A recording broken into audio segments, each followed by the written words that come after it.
Bienvenidos una vez más a nuestro tiempo de estudio. Te doy gracias por apartar este tiempo y si has estado viendo nuestras más recientes enseñanzas, pues todas han tenido un mismo norte, todas han tenido una misma connotación, un mismo sentir, que es afianzar nuestra comunión con el Padre, nuestra relación y afianzar nuestro caminar en la fe, nuestro correr en la fe hacia Cristo. Por eso el día de hoy me gustaría compartir contigo algunas reflexiones que pude traer mientras estudiaba el libro de Oseas. Y mientras estudiamos un poco este libro, me gustaría que pudiéramos enfocarnos en el carácter de Dios manifiesto en este libro y no tanto en las profecías que en él se expresan, sino más bien entendiendo el carácter de Dios, apreciando la identidad de cómo Dios se muestra en este libro, que a través de eso podamos entender cuál es su pensamiento y su corazón hacia nosotros. Y una de las razones por las que traigo esta enseñanza es porque la condición de aquel tiempo se asemeja en gran manera a la condición de nuestros días. Y esto es algo en lo que coinciden muchos teólogos, en lo que coinciden muchos estudiosos, muchos comentaristas de la palabra, en la similitud que hay entre lo que estaba experimentando el pueblo en ese tiempo y lo que experimentamos hoy en día. Y solo para dejártelo, para que estudies en casa, me gustaría invitarte a que leyeras el libro de Oseas, capítulo 4, versículo del 1 al 3. Allí se exponen una serie de escenarios y emociones, pensamientos que se asemejan al de la humanidad hoy en día. Y es que actualmente experimentamos un escenario que ya se ha comentado en distintas clases, que es la presencia de falsos maestros en medio de la iglesia, la presencia de conceptos erróneos y no bíblicos acerca de Jesucristo. Y entonces podemos entender que el libro de Oseas nos diga que el pueblo perece por falta de conocimiento, y ese perece tiene una connotación de desfallecer, de silenciar, de amilanar, de opacar. Por falta de conocimiento el pueblo se haya silenciado. Por eso necesitamos crecer en el conocimiento de Cristo. No crecer en teologías vanas, no crecer en dogmas humanos cualquiera, sino crecer en el genuino conocimiento de Dios. Entonces mi invitación es que puedas apartar un tiempo en tu día a día para leer este libro, para que puedas conocer un poco más al Dios al que amamos. Y mi deseo es que mucho más allá de conocimiento, de información, Él pueda ser revelado en nuestras vidas mucho más. Para ponerte un poco en contexto histórico y podamos entender qué era lo que sucedía, primeramente comenzaré diciendo que el nombre Oseas significa salvación. Y el profeta en sí, la persona de Oseas, era un tipo de Cristo en el Antiguo Testamento. Y esto lo podemos notar si estudiamos detalladamente. Hay una gran similitud entre los escenarios y los acontecimientos y las experiencias que tuvo Oseas, y las experiencias y los escenarios y lo que tuvo que vivir nuestro Señor Jesucristo. Entonces, nada más en el profeta Oseas vemos un tipo de Cristo. Y Oseas predicó para el pueblo de Israel, y para muchos que quizás ya lo saben, también era conocido como el Reino del Norte. Y él estaba alertando al pueblo acerca de un declive que estaba por venir. Cuando el profeta inició su llamado, el pueblo estaba en un periodo de estabilidad, de prosperidad, de fortaleza a causa del rey que tenían en ese momento. Pero Dios estaba alertando a través del profeta que venía un declive, que venía un descenso. ¿Por qué? Porque el imperio asirio estaba en crecimiento, en pleno crecimiento en ese momento, y este imperio era conocido por su maldad, por ser crueles, despiadados, por ser un pueblo que arrebataba, que robaba, asediaba a otros pueblos y a otras naciones de manera despiadada. Entonces estaban atemorizando a Israel, eran una amenaza para Israel. Y como ya algunos quizás sabrán, Israel era conocido por ser un pueblo con un carácter espiritual muy débil, con fácil tendencia a la idolatría, con facilidad para mezclarse con otras costumbres y culturas y otros dioses para adoptarlos como suyos. Entonces las palabras del profeta tenían como propósito confrontar la dualidad que había en el corazón de Israel. Incluso textualmente el libro de Oseas en el capítulo 10 y versículo 2 dice: está dividido su corazón. Dios les está diciendo: el corazón de ustedes está dividido en dos. ¿Por qué? Porque un día me ofrecen sacrificios a mí, pero al día siguiente le ofrecen sacrificios a Baal. Entonces podemos ver cuál era la intención de Dios para este pueblo. Entonces el rasgo más llamativo que tiene el libro de Oseas es que es quizás una de las primeras veces, rescatando el libro de Cantar de los Cantares, en que Dios revela su relación como marido, como esposo de Israel, como el novio, como aquel que ama. Es una de las primeras veces que Dios nos muestra esta identidad que luego va a ser encarnada en Jesucristo en su venida para la eternidad. Y el núcleo de este mensaje es: Israel ha sido infiel, sí, Israel ha sido muy infiel, pero Dios no ha dejado de amar a Israel. Y solo como un dato, si sirve para ti, para fortalecer tu fe, la expresión vuelve, regresa y cualquier otro término similar aparece más de 15 veces en este libro, que es relativamente corto. Entonces en esto podemos ver el corazón de Dios. Muchos comentaristas coinciden en que este libro está escrito con una sensación de súplica. Y tan solo imagínate, Dios Todopoderoso, el gran yo soy, el Creador, hablando a través del profeta con un corazón de súplica para que el pueblo volviera a él. Por eso el primer punto de esta clase está titulado como el corazón de Dios en el sufrimiento del profeta. Y para ello quiero invitarte a que leas el capítulo 1 del libro de Oseas. En el versículo 2 vemos que Dios envía al profeta, le ordena que tome una mujer, pero no cualquier mujer. Dios envía al profeta a casarse con alguien, a desposar a alguien, pero no con cualquier persona. Dios envía al profeta a casarse con una mujer fornicaria, con una mujer adúltera. Y le dice no solo que se case con ella, le dice ten hijos con ella en medio de su adulterio, en medio de su pecado, en medio de su adulteración. Y el término en hebreo que se utiliza para adúltera, para fornicaria o para términos similares es saunum o senunim, pero no solo esta palabra hebrea significaba esas palabras que ya mencioné, sino que también significaba idólatra delante de Dios. Era lo mismo hablar de idolatría que hablar de adulterar o que hablar de fornicar. Y el capítulo 1, versículo 2 dice: el principio de la palabra de Jehová por medio de Oseas. Dijo Jehová a Oseas: ve y toma. Y solamente quiero detenerme aquí porque es curioso. Cuando vemos otras profecías en el Antiguo Testamento, vemos que Dios le decía al profeta: ve y dile ve y haz esto delante del pueblo, ve y dile a tal persona que le diga al rey. Eran actos públicos, pero en este momento, en esta ocasión, es una de las pocas veces en las que Dios habla su profecía para que sea sufrida directamente por el profeta en su privacidad, en la intimidad de su hogar. Ve y tómate una mujer, cásate con ella, y en medio de esto vas a conocer mi corazón.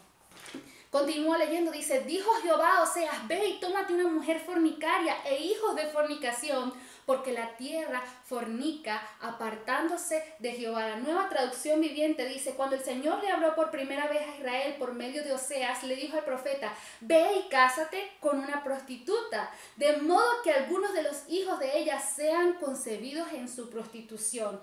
Esto ilustrará cómo Israel se ha comportado delante de mí al volverse en contra del Señor y al rendir culto a otros dioses. Entonces, esta experiencia de la vida real le dio a Oseas el lenguaje necesario para anunciar fielmente lo que Dios siente por su pueblo, lo que Dios siente cuando su pueblo va en busca de otros dioses. ¿Para qué? Específicamente en busca de provisión, en busca de fertilidad y en bienestar general. Y te digo, estos términos que acabo de mencionar son sumamente importantes porque siguen representando las necesidades de la raza humana hoy en día. Provisión, estabilidad, bienestar general. ¿Cuántas de estas cosas no nos ha quitado el sueño a cualquiera de nosotros en este tiempo? Entonces es fundamental que tú y yo miremos la revelación que hay en el libro de Oseas para que podamos llevar, tú y yo como maestros, quizás como pastores, como creyentes, a la iglesia, a su primer amor, a renunciar a todas esas otras dependencias que le impiden conocer a Cristo. Entonces la forma en que Dios habló al pueblo en esta ocasión no fue a través de metáforas, de parábolas, no fue a través de la verbalización de palabras, de explicaciones, fue a través de una imagen, fue a través de la vida de alguien. Dios quiso hacer visible su mensaje, y yo me quiero detener aquí un segundo para reconocer el corazón de Oseas, porque la palabra profética vino a su vida y le afectó de tal manera que el nombre de sus hijos representaba la decadencia del pueblo. Es como que si ahora mismo viniera palabra de Jehová a mí y me dijera: cuando tengas un hijo lo vas a llamar desolación, y cuando tengas una hija la vas a llamar abandonada, y a tu tercera hija la vas a llamar tristeza, y cualquier palabra trágica que pueda venir a tu mente. Muchos dicen que por eso el mensaje de Oseas, por vivirlo en carne propia, por eso dicen que ese libro estaba escrito en un contexto oscuro, abstracto, y que las palabras proféticas están escondidas detrás de pequeñas frases que son punzantes. El dolor del profeta era la carne del dolor de Dios. Dios utilizó las emociones del profeta, las emociones humanas de un hombre que ve a su esposa siéndole infiel, para demostrar lo que él sentía. Y es uno de los pocos libros de la Biblia, si no el único, que pareciera que demuestra emociones opuestas, pensamientos encontrados, bifurcación de emociones. Porque en el mismo capítulo podemos ver cómo Dios ofrecía un castigo y luego ofrecía esperanza. Cómo Dios se condolía del pecado del pueblo, pero al mismo tiempo le ofrecía su amor. Entonces el capítulo 1 nos muestra los nombres del hijo del profeta, y en ellos se nos es revelada qué opinión tenía Dios acerca de Israel. El nombre del primer hijo, si estás tomando nota, era Jezreel, que quiere decir Dios esparcirá. Dios ya estaba ocultando en el nombre de este hijo que ellos iban a ser dispersados, que se iban a perder en medio de otras naciones. El nombre de la segunda hija fue Lo-Ruhama, que quiere decir no compadecida, no amada, no deseada. ¿Le pondrías tú a tu hijo algún nombre de estos? Y el tercer nombre que puso al último hijo fue Lo-Ammi, que quiere decir no son mi pueblo, ni yo soy su Dios. Dios rompió todo vínculo con Israel. Dijo: ustedes no son mi pueblo y yo no soy su Dios. ¿Pero por qué? Porque de la misma manera en que la mujer de Oseas pecaba, de esta misma manera el pueblo estaba haciendo delante de Dios, y los nombres de los hijos del profeta eran el fruto de las acciones de esa mujer. Entonces, muy aparentemente de este contenido que podemos ver, pareciera que el contenido es irascible, que Dios está hablando desde la ira. Oseas realmente es conocido como el profeta del amor, reiterando siempre la imagen de Dios y del pueblo como un marido y su esposa que termina haciéndole infiel. Entonces, en este contexto podemos entender que Dios se muestre como un Dios celoso, y está totalmente justificado. La esposa de Dios le está siendo infiel con otros dioses falsos. Y quizás tú me dirás: Eliani, pero yo soy creyente, yo soy cristiano, no entiendo a qué viene este mensaje para mí. Es que viene porque este pueblo seguía conocido como el pueblo de Dios, pero esto ya no era real, esto era algo nominal. Y a veces tú y yo somos creyentes nominales, somos cristianos nominales, solamente de nombre, pero nuestra realidad es otra.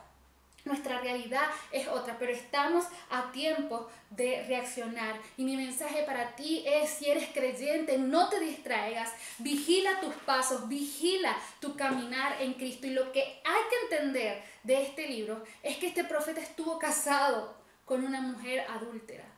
¿Quién desearía eso para sí mismo?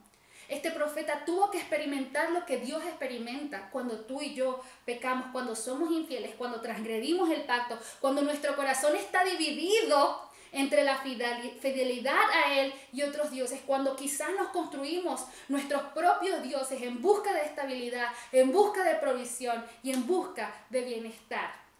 Entonces, quizás la pregunta que puede venir a tu mente y a la mía es: ¿por qué el pueblo no permanecía fiel? ¿Qué era lo que no entendía? Y Oseas nos responde que es por causa de la comodidad material que vivía el pueblo. Al comienzo de la clase te dije que este pueblo estaba en un momento de estabilidad y de prosperidad. El pueblo se hallaba tranquilo, Pero cuando Israel vagaba por el desierto, cuando Israel vivía en tiendas, en esos momentos de aparente sufrimiento, clamaban a Dios, pero cuando luego habitaban en sus casas calentitos, bien alimentados, se desviaban y adoraban a otros dioses. Y el capítulo 2 y versículo 5 dice de la siguiente manera, que la mujer decía, que el pueblo de Israel decía, iré tras mis amantes que me dan mi pan y mi agua, mi lana y mi lino, mi aceite y mi bebida. Si tú te pones a detallar estas cosas que yo mencioné, ella está hablando de cubrir necesidades básicas. Dice que fue en busca de ropa, que fue en busca de alimento. Y el versículo 6, Dios en su corazón por recuperarla dice, haré un muro delante de ella, le cerraré los caminos, que no pueda llegar a sus otros esposos, que no pueda llegar ante sus amantes, para que ella vuelva en sí. Para que ella diga lo que dice el versículo 7, mejor me sería volver con mi esposo, porque con él estaba mejor que ahora. ¿Y sabes por qué Dios quería poner un muro? ¿Y sabes por qué Dios quería cerrar los caminos para que ella no se encontrara con sus otros amantes? Porque necesitaba que ella volviera en sí. ¿Y sabes qué? Recordé mientras leía esto, volver en razón es como lo que le sucedió al hijo pródigo, que se halló a sí mismo, deseando todo lo que ya tenía en la casa de su padre, pero buscándolo en el mundo. El hijo pródigo se halló anhelando seguridad, alimento, estabilidad, cobijo, y todo eso lo tenía en la casa de su padre, pero él lo estaba buscando en el mundo. Entonces tenemos que entrar en razón, quizás tú y yo tenemos que entrar en razón, y lo curioso es que este hijo nunca dejó de ser hijo y esta esposa nunca dejaron de ser esposa, y tú y yo quizás nunca hemos dejado de ser creyentes y seguidores, pero a veces necesitamos volver en sí, volver y entender, ¿qué hago aquí? ¿Qué hago buscando refugio donde no lo hay? El versículo 8, te digo, es desgarrante, porque el corazón de Dios, y compartí esto con mi hermana hace unas noches, dice, y ella no reconoció que yo le daba el trigo, el vino y el aceite. Dios está diciendo, ella iba a sus otros dioses buscando trigo, buscando lino, buscando aceite. Y luego el 8, Dios dice, ella no reconoce que soy yo el que se lo está dando, aun cuando ella lo está buscando en otros dioses. Y culmina diciendo, le multipliqué la plata y el oro que ella o que ellos como pueblo ofrecían a Baal. El 8 nos revela, ella no se da cuenta que fui yo quien la cuidó todo este tiempo, que fui yo quien le dio todo lo que ella disfruta con sus amantes. ¿A quién le ofrecemos la fortaleza que Dios nos da? ¿A quién le ofrecemos la paz que Dios nos da? ¿A quién le ofrecemos la provisión que Dios nos da? ¿Sabes? No se trata de renunciar a la fe, sino a veces somos una iglesia que no necesita el novio. A veces nos convertimos en una iglesia que ya no necesita al novio. Pensábamos que esta paz que teníamos era por el fruto de nuestro esfuerzo, por nuestros 10 minutos de meditación diaria, por nuestras afirmaciones delante del espejo cada mañana. Yo soy fuerte, yo puedo hacerlo, yo puedo conseguirlo. ¿Y sabes qué dice Dios? Ella no reconoció que era yo quien le daba todo. Y sabes, esto continúa en el capítulo 3 y el versículo 1 usando la expresión ellos aman sus tortas de pasas. Otra versión dice, ellos aman adorar a sus otros dioses. Y otra versión dice, ellos aman el fruto de su propio esfuerzo. ¿Sabes? El pueblo acudía a otros dioses para recibir alivio en sus necesidades básicas. ¿Y sabes por qué estoy trayendo esta enseñanza hoy? Porque todo lo que sucede hoy en día pone de manifiesto que estamos viviendo en un tiempo similar al que vivió Israel. Cuando vemos que hay dualidad en el corazón del creyente por falta de conocimiento. Cuando vemos que se mezclan costumbres en la iglesia que nos apartan del corazón de Dios. Cuando se mezclan costumbres, me puedes decir tú a mí, cuando nuestro mensaje no es Cristo, sino cualquier sustituto, un pensamiento positivo, una acción inminente que solo tú puedes hacer. Cuando el mensaje oculto es yo puedo hacer esto sin necesidad de Dios. ¿Y sabes qué? Ese puede ser mi Dios. Ese puede ser mi ídolo, hecho por mis manos, pero también hecho por mis pensamientos. Muchas veces hacemos dioses de la provisión, hacemos dioses de nuestro empleo y no nos importa negociar nuestra fidelidad con Dios con tal de cubrir lo que necesitamos. En Venezuela hay personas que dirían yo resuelvo. A veces en ese yo resuelvo, yo busco mi propia solución, no somos fieles a Dios. Y en medio de la iglesia, si necesitamos movimiento en la iglesia, creamos un ídolo emocional para ello. Si necesitamos provisión en nuestro hogar, hacemos un ídolo de nuestro empleo. Y el esfuerzo que Dios nos da y la provisión que Dios nos da, todo lo que recibimos de Él lo ofrecemos a otros dioses. No solamente en ofrenda, no solamente en rendirlo a ellos, sino también en mérito. Consideramos que lo recibimos gracias a ellos. Y como te dije, este pueblo sabía quién era Dios. Dios los había sacado de Egipto. Y ellos se llamaban a sí mismos, somos el pueblo de Dios. Pero realmente lo eran. Por eso el capítulo 10 y versículo 2 nos dice, su corazón está dividido, es inconstante. ¿Sabes cuándo sucede eso? Cuando creemos que Dios no obra como nosotros queremos. Cuando Dios nos obra a nuestra manera, nos hacemos nuestro propio camino. Y mi mensaje hoy es renuncia a tu manera, renuncia a tu control. Y Dios sabía que solamente si ellos experimentaban la angustia, volverían a Él. El capítulo 5 y versículo 15 dice, en su angustia me buscarán, tan pronto estén en dificultad, me buscarán de todo corazón. Entonces ahora, leyendo esto, podemos entender por qué ciertos escenarios de nuestra vida, por qué la estabilidad muchas veces nos hace fijar la mirada en nosotros mismos y en lo que somos capaces de conseguir. Y es cuando Dios remueve la mesa, cuando Dios lanza los dados, cuando Dios cambia el panorama y lo convierte en un panorama que nos supera con creces, es cuando inmediatamente decimos, alzaré mis ojos a los montes, ¿de dónde vendrá mi socorro? Porque el temor llega a nuestros corazones porque entendemos que no podemos controlarlo todo. Y el tercer punto de esta clase se titula Nuestra ceguera. Lo que a veces no podemos ver. El libro de Oseas avanza constantemente en un contexto de declive. El pueblo estaba estable y poco a poco su fortaleza se iba debilitando. Y te digo, ¿qué fue lo que ellos consideraron hacer? Vamos a buscar refugio en Asiria y en Egipto. ¿Recuerdas Egipto? Dios los sacó de Egipto. Ellos clamaron para que Dios los sacara de Egipto. Y ahora por temor dicen, volvamos a Egipto, asegurémonos en Egipto. Y en nuestra ceguera, tú y yo quizás muchas veces podemos estar a tal punto divididos en nuestros corazones que recurrimos a aquello de lo que ya habíamos sido liberados. Y no recurrimos a Dios. Yo leía el capítulo 7 y versículo 14 en estos días y se me ponían los pelos de punta tan solo de leerlo, porque dice, no clamaron a mí cuando gritaban sobre sus camas. Y en mi mente podía imaginarme a alguien postrado en cama, incapaz de moverse, y solo gritando y gritando y gritando y gritando y gritando. Y te imaginé a ti, a mí, en cuántas noches hemos estado sin dormir muchas veces, gritando en nuestras camas, gimiendo en nuestras camas, pero no gritando a Dios, no clamando por Dios. ¿Puedes imaginarte este pueblo?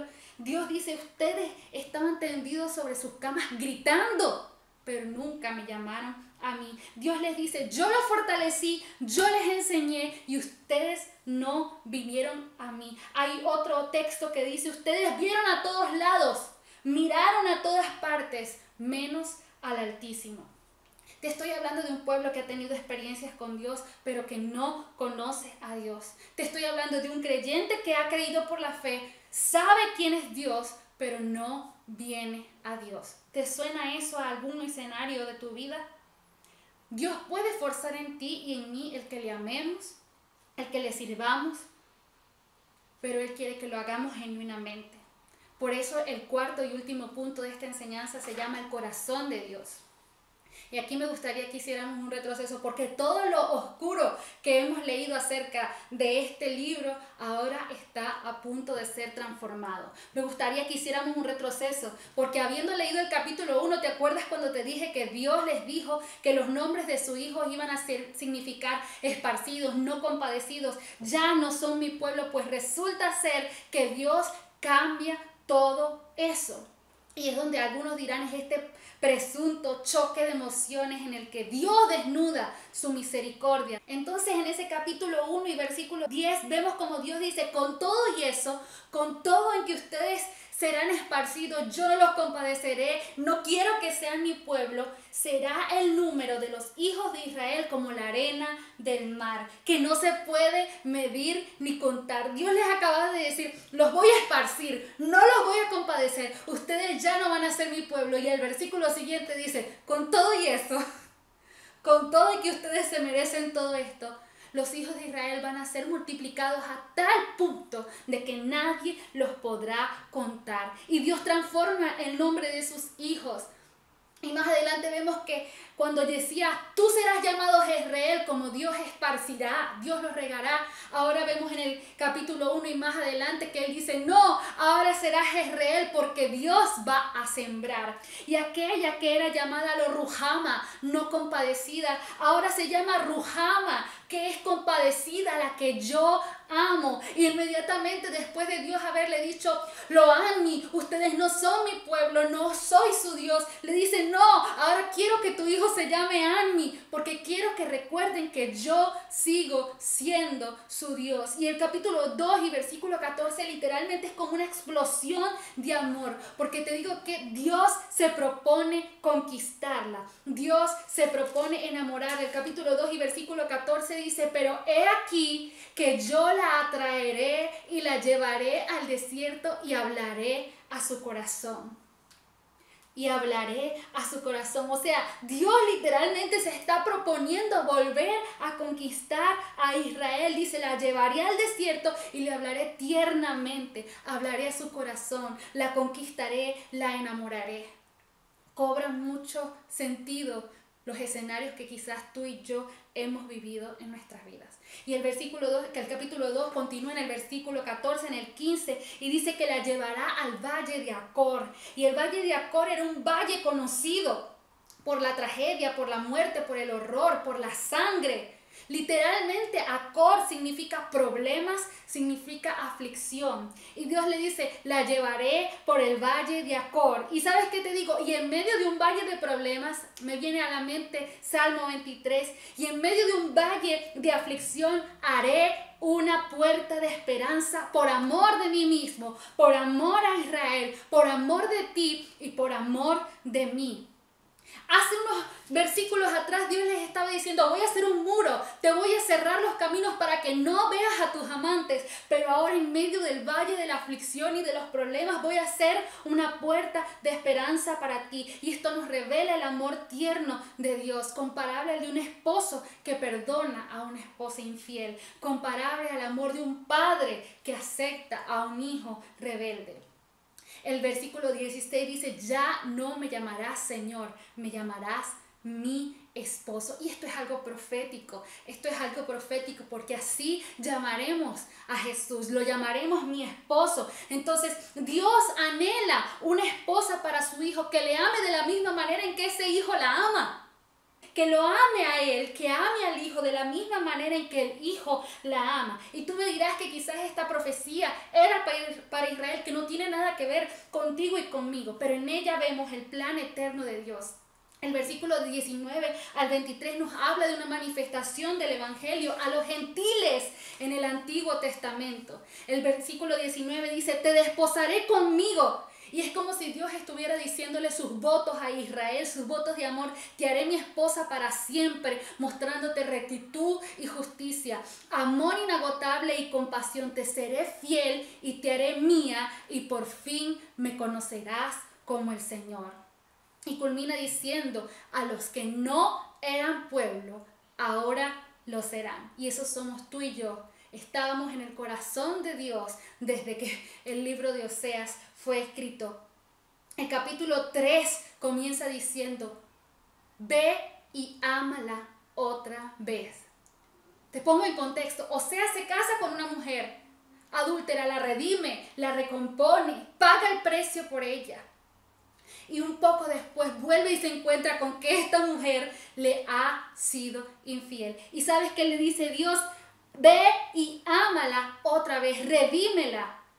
Aunque ella ame a sus otros dioses, aunque ella ame el fruto de su propio esfuerzo, el fruto de hacer sus propias tortas de pasas para los otros dioses, aunque ella ame eso, tú ve y ámala otra vez. Porque, Oseas, no solo necesito que entiendas el dolor, también necesito que sientas, que entiendas el amor que siento por Israel.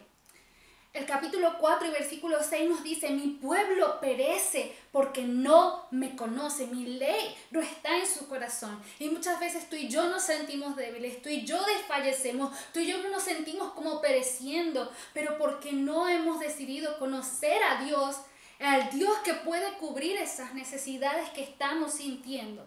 El capítulo 6 y versículo 3 dice, y conoceremos y proseguiremos en conocer a Jehová. No solo conocerle, sino proseguir en el querer conocerle. Y dice, así como el alba está dispuesta al día, Él vendrá a nosotros como la lluvia. Y luego dice, yo quiero misericordia y no sacrificio. Quiero que demuestren amor y no ofrendas. Quiero que me conozcan. Y con eso Dios nos está diciendo, no quiero que cumplas un requisito, no quiero prácticas cristianas, no quiero protocolos, no quiero que lo hagas por rutina, no quiero que sirvas a Dios, no quiero que me sirvas porque alguien te dice que tiene que hacerlo. Si me conoces de verdad, si me conoces de verdad. La Nueva Traducción Viviente dice, si conociéramos al Señor, esforcémonos por conocerlo. ¡Ey!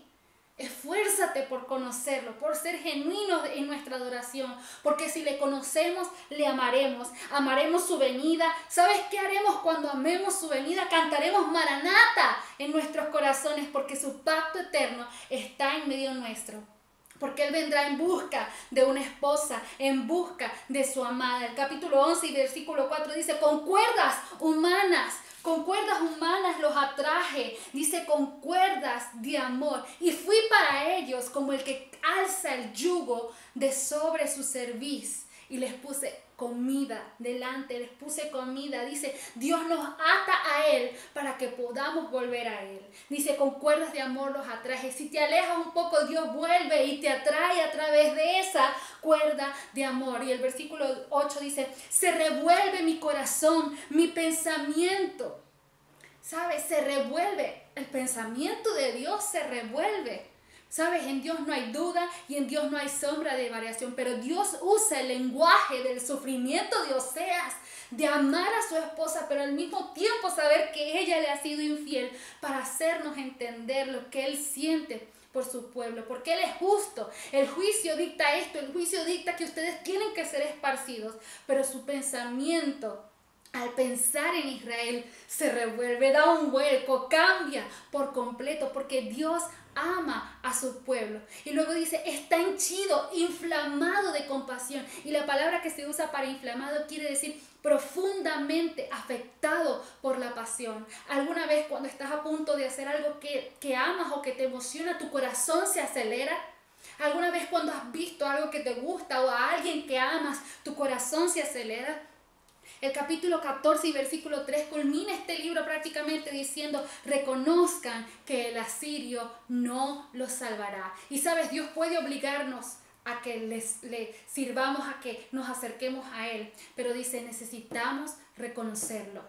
El capítulo 14 y versículo 4 dice, los amaré de pura gracia. Y es curioso porque la mayoría de las veces que la palabra gracia aparece en el Antiguo Testamento hace referencia a que alguien halló gracia delante de, o a que alguien hizo algo para hallar gracia delante de Dios, delante de un hombre, etc.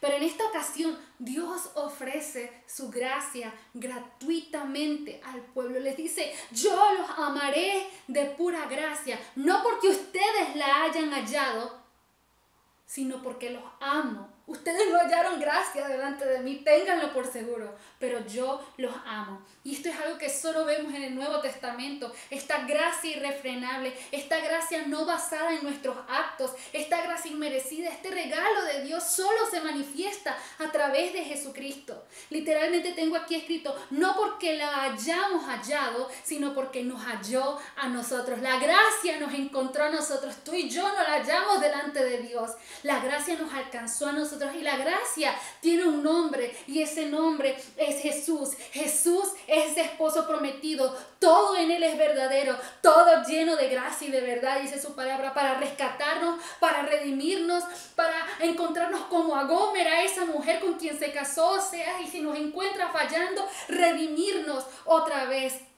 para estar con nosotros. Todo esto es acerca de Jesús. Y mi deseo es que cuando tú escuches la palabra Maranata, tu corazón salte otra vez, porque sabes que tu esposo viene pronto. Yo creo en un Dios que nos ama a pesar de nosotros mismos y a pesar de nuestras decisiones. Y quiero terminar esta clase leyendo Apocalipsis 22:17. Dice: y el espíritu y la esposa dicen: ven. Y el que oye diga: ven. Y el que tiene sed, venga. Y el que quiera, tome el agua de la vida gratuitamente. El versículo 20 dice: el que da testimonio de estas cosas dice: ciertamente vengo en breve. Amén. Sí, ven, Señor Jesús. Él viene por una esposa, pero no por cualquier esposa. Él viene por una esposa que clama: ven, ven, ven, ven, ven. Ven, Señor Jesús.